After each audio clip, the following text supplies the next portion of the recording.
You're listening to the Luca's Italy podcast with food, culture and history from the land of pizza and the Leaning Tower of Pisa. I'm Luca Marchiori, and today I'll be talking about how an Ethiopian bean became Italy's black gold.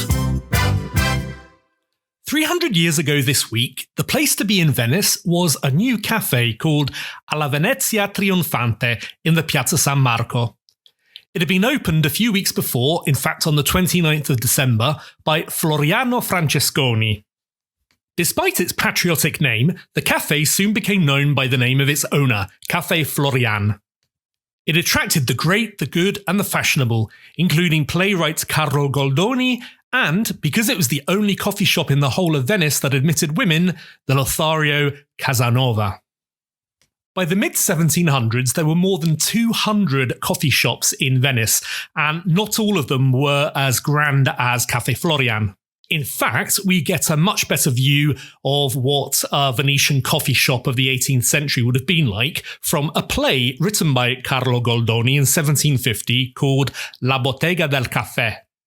This play was set in a small square or campo in Venice, on which on one side there was a barber shop, on the other side there was a betting shop, and in the middle a bottega di caffè, a coffee shop.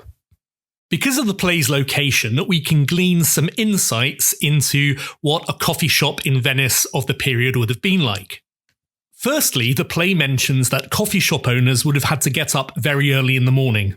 At the beginning of the play, the owner of the cafe lists his clients as travellers, workers, boatmen and sailors, all people who have to get up early in the morning. He also says that coffee was relatively new as a fashion and had recently replaced aquavita, which is basically alcohol like Italian grappa. He also gives us an insight into the quality of coffee. He says that when a coffee shop opens, for 6 months it serves perfect coffee, and after that it serves hot water and watered down soup. But we also get an insight into the profits that are to be made. When someone suggests that the owner of the coffee shop places a bet in the betting shop next door, he says, no. He says, with coffee, betting on coffee, you're guaranteed an income of 50%, and what could be better than that? Coffee has its origins in Ethiopia, and by the 16th century, it was very popular in the Arab world, particularly in the Ottoman Empire and the Middle East. And in fact, coffee entered Europe through the city of Venice because of its trade routes with the city of Constantinople. In 1581, a Venetian called Francesco Morosini, who was later to become one of the most colourful doges the city ever saw, mentions coffee in a dispatch to the Venetian government whilst he was ambassador in Constantinople. And almost 10 years later, in 1592, a Venetian botanist called Prospero Alpini, who had spent a lot of time travelling in Egypt, wrote a book about the plants of Egypt, which contains the first scientific description published in Europe of the coffee plant. At first, the Catholic Church was very suspicious of coffee, probably because of its association with the Muslim world, and in fact, the cardinals at the time wanted to have it banned because they said it was created by the devil. But then Pope Clement VIII asked to try some coffee, and he was very impressed with it, and he said, "Nothing that tastes this good can come from the devil, and besides, it would be a pity to let the Muslims have it all to themselves."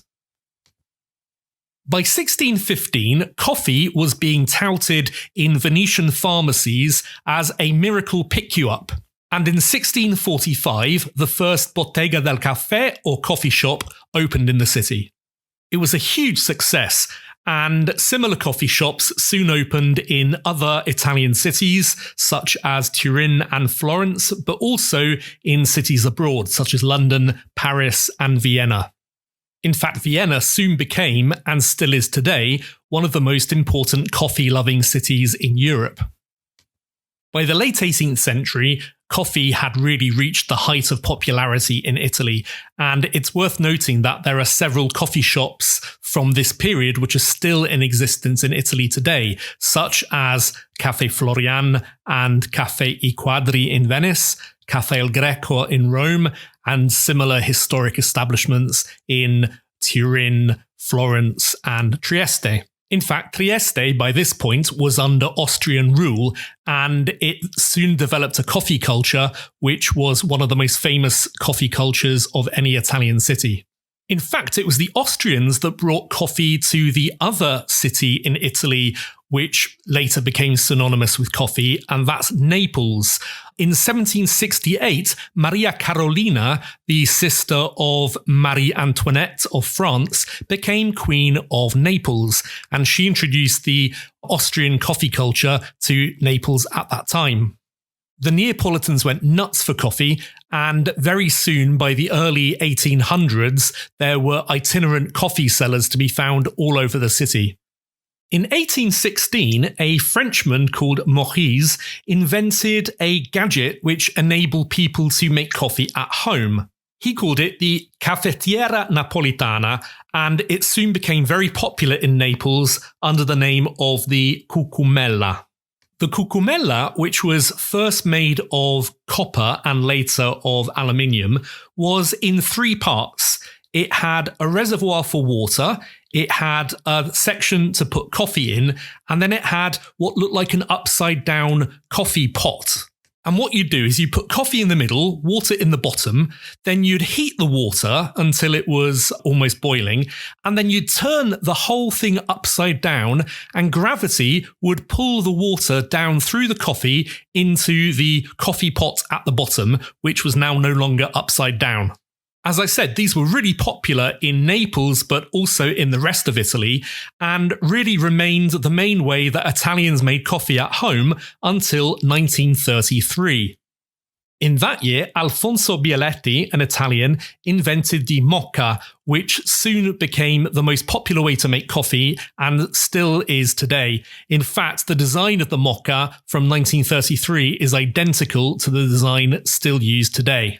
Like the Caffettiera Napolitana, the mocha is also in three parts. You put water in the lower parts, coffee in the middle, and then above there is a coffee jug. But unlike the cucumella, with the mocha, the hot water is forced up through pressure through the coffee and ends up getting trapped in the coffee jug at the top. So it was much easier to use because you didn't have to do the turning the thing upside down. 1848 in Europe became known as the Year of Revolution because it was a year in which political unrest swept through many countries. But it also saw a revolution in the way in which coffee was made in bars, because it was in that year that the espresso coffee was invented. The first espresso machine was invented by a Turinese man called Angelo Moriondo and was first shown at an exhibition in that city in 1848. Because it was able to make coffee so fast, coffee could be made to order for the client, therefore being made expressly for the client, which is where the name Caffè Espresso comes from. And for the next 100 years, it really became the way that coffee was made in bars up and down the Italian peninsula. The machine was modified slightly in 1901 by somebody called Luigi Bezzera. In the right hands, it was able to make very good coffee very fast, but in the wrong hands, it had a tendency to make coffee which was a bit bitter or even burned. In 1938, Achille Gaggia invented the modern espresso machine, which was much easier to use, but it wasn't put into production for another 10 years because of the outbreak of the Second World War. Gaggia's machine had improved pressure valves, but the main innovation was that it was able to keep water at a constant temperature, which avoided the possibility of burning the coffee. The espresso soon became so popular that if you go into a bar today and ask for a coffee, you get an espresso. Italy is by no means the largest consumer of coffee in the world, but it has developed a coffee culture which is very famous and has influenced coffee cultures of other countries. Most Italian coffee drinkers will drink coffee either in the morning, at home, or in a bar on the way to work, and after lunch. Italian men tend to drink slightly more coffee than women. Men drink an average of 1.7 cups a day, whereas women drink an average of 1.5 cups. But a staggering 81% of Italian coffee drinkers will drink 3 cups a day. About a third of Italian coffee drinkers will drink it black with no sugar. whereas 63% of Italian coffee drinkers will drink it with sugar, milk, or cream. There are many different types of coffee available in Italian bars, but they're all based on the basic espresso. The three most important are the espresso itself, a ristretto, which is an espresso but with less water, and of course the cappuccino.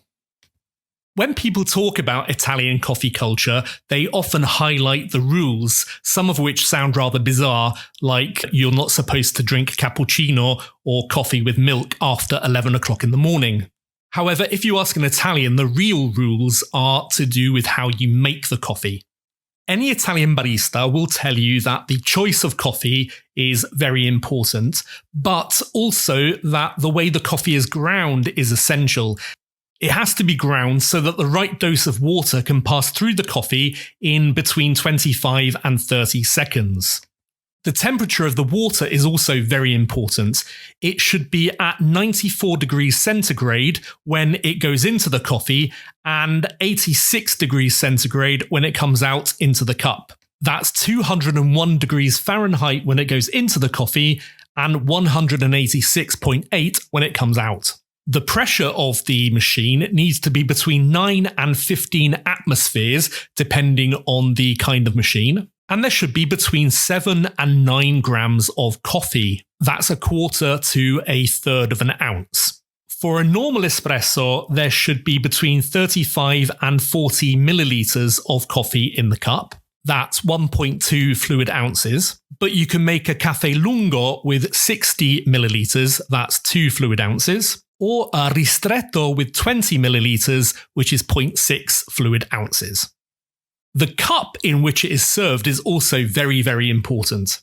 It should be bright white so that you can see and appreciate the colour of the coffee, and it should be made of hard porcelain so that it doesn't chip or break easily, because cups in Italian bars get a lot of wear.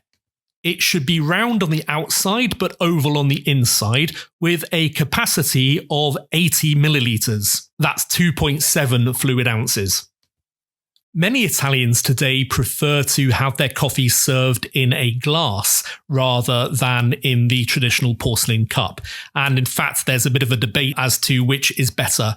There's an article about this on my blog, which I will include a link to in the show notes. The perfect cappuccino, on the other hand, should have a base of espresso, again 35 to 40 millilitres, and 125 millilitres of milk. That's 4.25 fluid ounces. It should be served again in a porcelain cup, which has a capacity of 150 to 180 millilitres. That's 5 to 6 fluid ounces. The milk itself should be heated only once and not overheated, because otherwise it can curdle with the coffee and is difficult to digest. The foam on top should have a thickness of between 1 and 1.5 centimetres, which is about half an inch. When the barista puts the steam in the milk, he should hold the receptacle at a 20-degree angle and continue until the milk has been warmed to 37 degrees Celsius. The barman then continues to make the milk froth using the steam until it reaches a temperature of a maximum of 70 degrees centigrade. That's 158 degrees Fahrenheit. The milk should be fresh, pasteurized full fat, not semi-skinned, and certainly not UHT. Italians don't take long over their coffee. In fact, when you go into a bar, the Italians will drink the coffee standing up at the bar, and they will maybe wait a couple of minutes for the coffee to cool down to the right temperature to drink it, and then go. For breakfast, you'll see them also eating a brioche or cornetto, a type of croissant, or a different kind of pastry, depending on what part of Italy you're in. Price is also very low and very important to Italians, and I think because of the way in which Italians drink coffee quickly standing up, the bar overheads are such that they can keep the price very low. At the moment, about the cheapest price you'll find for a coffee in Italy is 90 euro cents, and the most expensive is €1.10, and the average coffee is about €1. Many bars will charge a premium for sitting down with your coffee, and also you can pay a huge amount of money if you drink your coffee outside in the Piazza San Marco at Caffè Florian or Caffè I Quadri, listening to the live orchestra and appreciating the fantastic architecture of Venice. In fact, even at these amazing historic cafes, most Venetians will go inside and have their coffee standing up at the bar and pay the usual price of about €1, €1.10. If you want to do this, there's nothing wrong with it, and no one will think you're a cheapskate, and in fact, you'll be doing what the real Venetians do. Italians' love affair with coffee has also moved from drinks to food, and coffee is an ingredient which a lot of chefs like to play with, mixing it even with things like spaghetti. And of course, Italy's most famous dessert, tiramisu, is coffee flavoured. Tiramisu comes from the Veneto region, from near Venice, and so it's quite appropriate that it should contain coffee. Somebody recently asked me if I could tell them how to make an authentic tiramisu, and in fact, I will be publishing the recipe for this on my blog later in the week. I'm personally very conservative in my coffee habits. If I'm out and about, I will have breakfast in a bar, or if I've already had breakfast, I'll go in for a coffee at about 11 o'clock. And I have my favourite bars which serve my favourite brand of coffee just the way that I like it. At home, I'll make coffee using a mocha. And in fact, I have 2 or 3 different mochas in different sizes, depending on whether I'm making coffee just for me or for other people. My favourite brand of coffee is a Neapolitan one called Passa all'Acqua that do 2 or 3 different blends of coffee, which are all exquisite. And if you're in Naples, as soon as you arrive, when you come out of the train station, in front of the train station, or not very far, is a bar called Bar Mexico. And this is the first bar that started serving the Passa all'Acqua coffee and still serves it to today. Passa all'Acqua was invented as a company in 1948, straight after the Second World War, and by the 1960s had become so famous that an Italian journalist drinking it at the Bar Mexico actually wrote that it was the best coffee in the world. So, thank you once again for downloading and listening to the Luca's Italy podcast. I'm really grateful for all the ratings and great reviews that you've been writing. If you use iTunes for your podcasts, I would really appreciate it if you could rate and write a review. And I did say last week that I'm going to read out the best reviews. So here was one written by RobFab1, and it says, Luca's history of ubiquitous and iconic Italian Christmas treat is informative, entertaining, and interesting. He takes us through from the origins of the panettone in Renaissance Milan to its present-day place as part of the delights found on our festive table. With amusing anecdotes, an in-depth understanding of this subject, and vintage film of the manufacturing process, Luca gives us more reason to appreciate our Christmas panettone. Thank you very much, RobFab1. I don't know what to say. That's really high praise indeed. So thank you. Anyway, I'll be back next week with another episode of the Luca's Italy podcast. So have a great week.